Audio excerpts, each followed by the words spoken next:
बुलढाणा लोकसभेचा निकाल या ठिकाणी अधिकृतपणे जाहीर झालाय आणि प्रतापराव जाधव या ठिकाणी चौथ्यांदा निवडून आलेले आहेत। आपल्यासोबत स्वतः प्रतापराव जाधव आहेत। भाऊ काय सांगाल, चौकार मारलाय तुम्ही? नाही, खरोखरच या ठिकाणी चौकार मारत असताना आणि बुलढाणा जिल्ह्यामध्ये एक नवीन रेकॉर्ड प्रस्थापित करत असताना निश्चितच एक वेगळा आनंद त्या ठिकाणी मला होत आहे। आणि ज्या मतदारांनी मला भरभरून आशीर्वाद दिले, निश्चितच मी त्यांना पुन्हा एकदा मनापासून धन्यवाद देतो, त्याचे आभार व्यक्त करतो की त्यांनी चौथ्यांदा मला बुलढाणा जिल्ह्याचं खासदार म्हणून संसदेमध्ये काम करण्याची संधी त्या ठिकाणी महाविकास आघाडीचे जवळपास 29 जागा या ठिकाणी येताना दिसतात आणि महायुतीच्या 18 जागा या ठिकाणी येताना दिसतात। कशामुळे ह्या जागा कमी झाल्या असं वाटतं तुम्हाला? मी तुम्हाला या ठिकाणी सांगितलं की जो एक मोठ्या प्रमाणामध्ये अपप्रचार केला की नरेंद्र मोदीजी पंतप्रधान झाले तर संविधान बदलल्या जाईल, अशा प्रकारचा जो एक अपप्रचार मोठ्या प्रमाणामध्ये केला आणि वेगवेगळ्या प्रकारचे दररोज नरेंद्र मोदींवर अटॅक करणं, राज्य सरकारवर महाराष्ट्रातल्या एकनाथराव शिंदे, फडणवीस साहेब, अजितदादा यांच्यावर वेगवेगळ्या प्रकारचे आरोप करणं, म्हणजे ग्लोबल टेक्नॉलॉजी ज्याला आपण म्हणतो त्याचा वापर सातत्यानं या विरोधी लोकांनी लोकांच्या मनावर केला।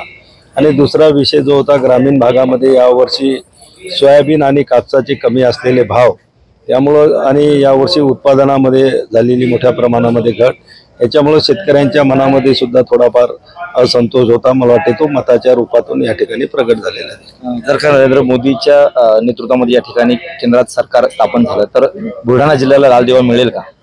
नाही बघा, आता मला माहिती आहे की माझी 4थी टर्म आहे, आमदार 3 टर्म होतो, महाराष्ट्रातही मी मंत्री राहिलेला आहे, पण केंद्रामध्ये शिवसेनेच्या माध्यमातून कोणाला मंत्रिपद द्यायचं याचा निर्णय आमच्या शिवसेना पक्षाचे मुख्य नेते आदरणीय एकनाथराव शिंदे साहेब घेतील आणि ते त्यांना आम्ही पूर्ण अधिकार दिलेले आहेत। शिवसेनेमध्ये तुम्ही सिनियर आहात आणि चौथ्यांदा निवडून आलात, त्याच्यामुळे तुम्हाला आणि जिल्ह्याला सुद्धा अपेक्षा आहे?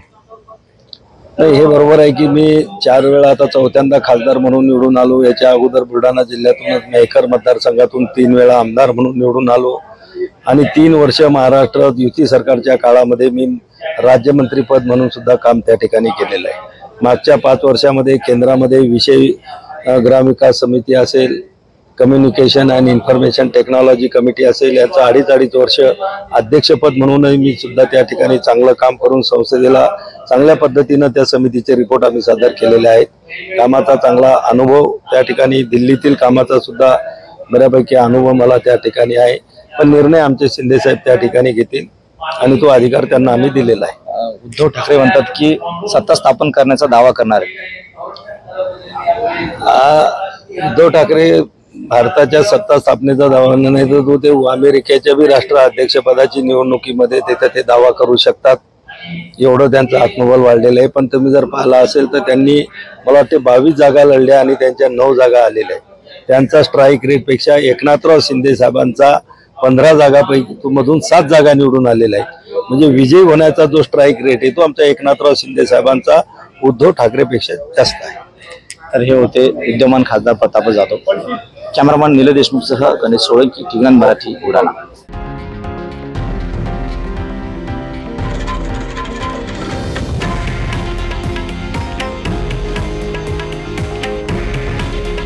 हे आहे देशातील नंबर 1 न्यूज नेटवर्क आणि आपण पाहत आहात टीव्ही 9 मराठी। काळजी तुमची, हित महाराष्ट्राचं।